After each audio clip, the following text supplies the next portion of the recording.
Hey everybody, Dr. Greco here. Welcome to Ministry in a Minute. Listen, do me a favor.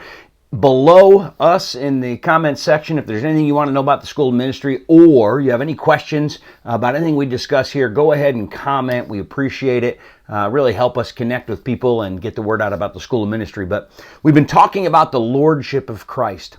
I'm going to start with one thought today.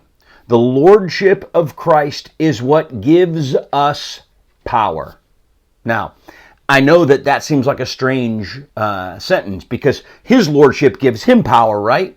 But it gives us power. Because as we've talked about this week, we try to take things under our own control. We try to keep things in control. We like Jesus as Savior because we got no control over heaven. But in terms of Lord, no, I can do okay in this life. Okay, so Lord, you do the saving, I'll do the rest.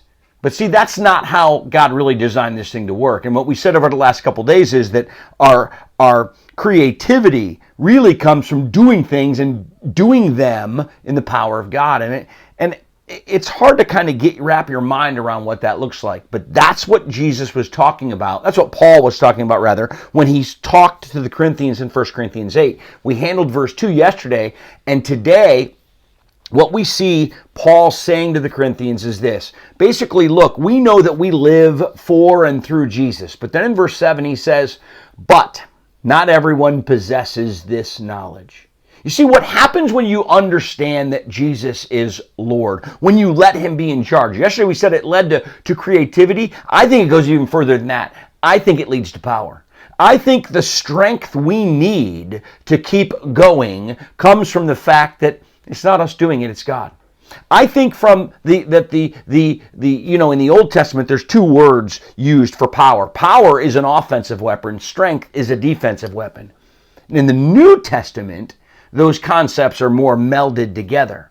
And I think that we need both. We need strength and power. We need the strength to stand up to the devil. You can't do that, only God can. And then we need the power to do, we're talking about doing things for God, or better yet, doing things in God. Okay?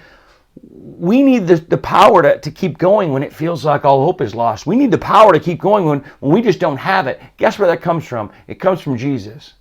The Bible says he's our foreguard and our rear guard. And so submitting to him really makes you more powerful. Paul said, when I am weak, I am strong. This is a concept Paul tried to put forward in lots of his letters, that when he really gave up control and began to do what God called him to do for the reasons God called him to do it, and let God be the one who's in charge, not just of the agenda, but of the actions. He became powerful enough to say no to the devil, and powerful enough to do difficult things. That comes only from the Lordship of Christ. Okay? Do us a favor, like and share these videos, and connect with us so that we can get the word out about the Crossroads School of Ministry. If you know anybody that needs trained as a church leader or a volunteer, somebody who's serving in their church, go ahead and look us up, crossroadsom.org. All the information you need is there. We'll see you tomorrow for one more Ministry in a Minute this week.